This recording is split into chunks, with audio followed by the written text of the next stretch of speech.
And he says if elections were held today, Democrats in Congress would be in deep political trouble. He said that's not a partisan claim or some conservative wishful thinking. It is the verdict of the opinion polls, brutal, consistent, and increasingly bipartisan.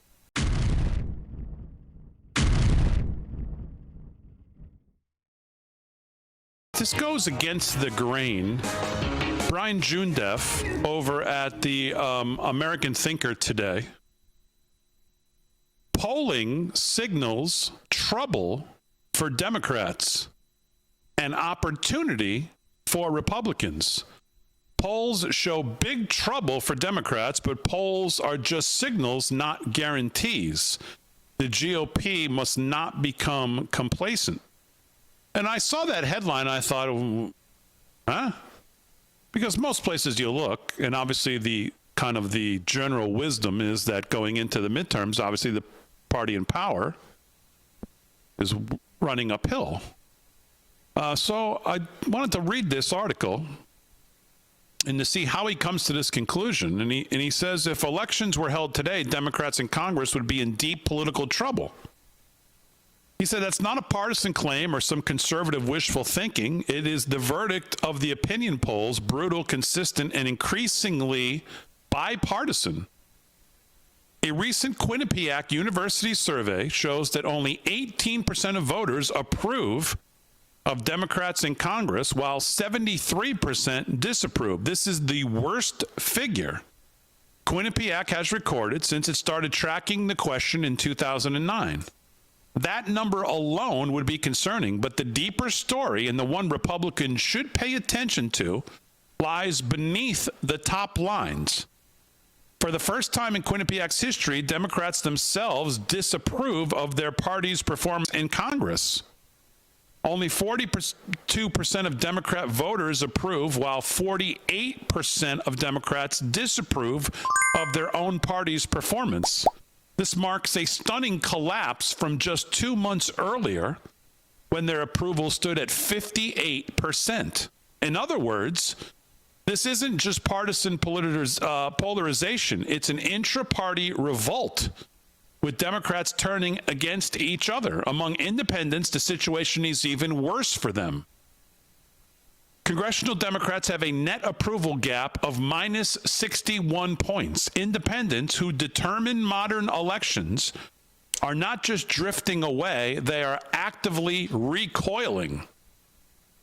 Surprisingly, Republican voters are feeling the Christmas cheer, with 77% approving of the GOP Congress's performance, which we've talked about this, but okay. When a governing party loses independence and its own base at the same time, it's no longer dealing with a messaging problem. It's facing a legitimate crisis.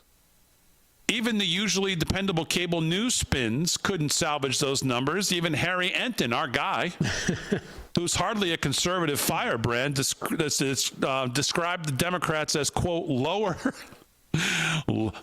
than the Dead Sea.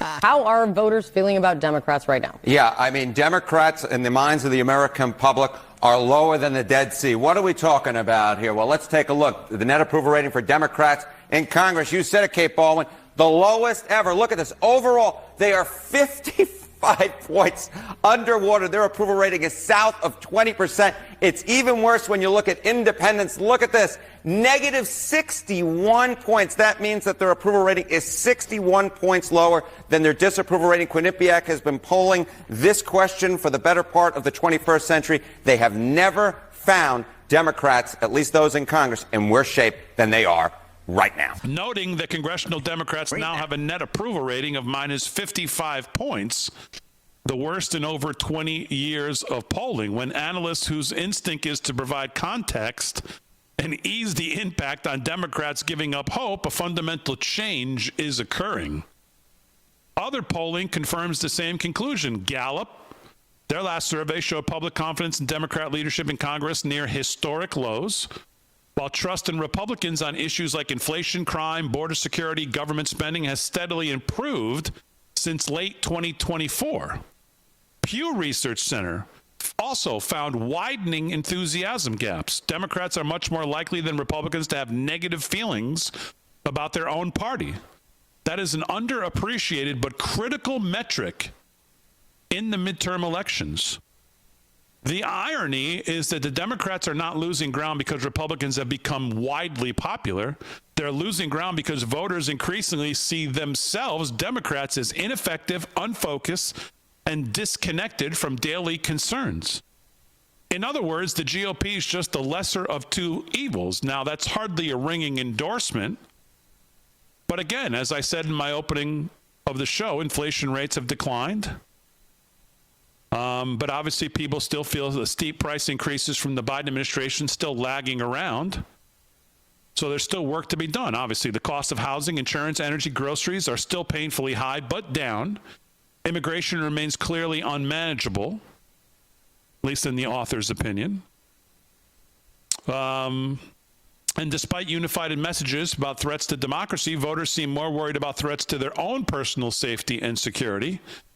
Taken together, these unresolved issues explain why voter dissatisfaction is no longer abstract, it's personal and immediate.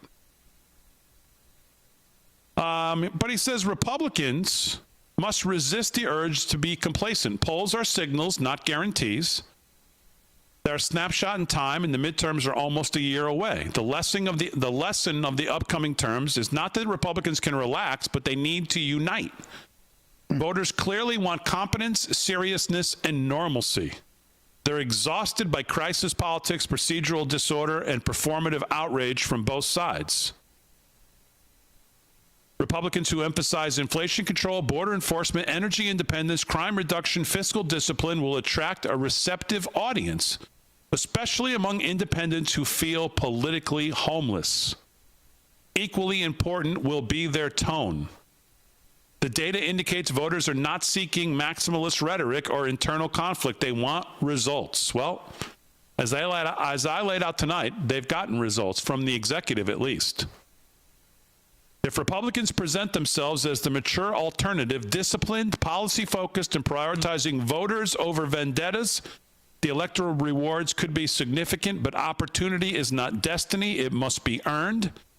These polls are a flashing warning light for Democrats. Whether Republicans take advantage of them or just watch them flicker will decide not only the outcome of next midterms, but the course of American politics for the rest of this decade. Yeah. I thought that was interesting because the headline, you'd go, wait, what? Polling signals trouble for Democrats. Well, I've been seeing that for the last couple months because, he references our favorite pal there at CNN, Harry Enton, and he's always doing these polls where Democrats are at historic lows. Well, if you've got a historic low as a Democrat, and it doesn't look like you're picking up any steam, and like you just said, you just saw another one where it's even lower. I mean, we're talking sub 30%. Those are not get elected numbers.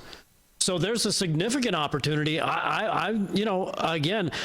So you're on board with him? I'm totally on board with him. And I was thinking that anyway. I'm like, you know what? Coming up in this next year, once the economy gets rolling, some of these things get put into some of these legislative pieces, you really start to see the effects of them and how they affect the economy. We see gas prices going down. We just see a snowball just gathering steam. I think it's going to really start to hit up in the late spring.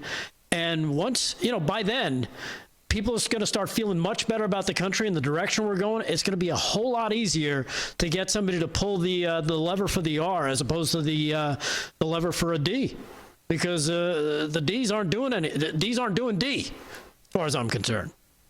And he says that they're tired of the hysteria politics. Oh my God, he's a Russian agent and all that. They're tired of it. It's fatigue. Everybody's tired of you trying to gaslight every little thing. Oh my goodness, he talked to this person. Yeah, okay. How's the economy doing? It all boils down to it's the economy, stupid, right? I think it will be, yeah. Yeah.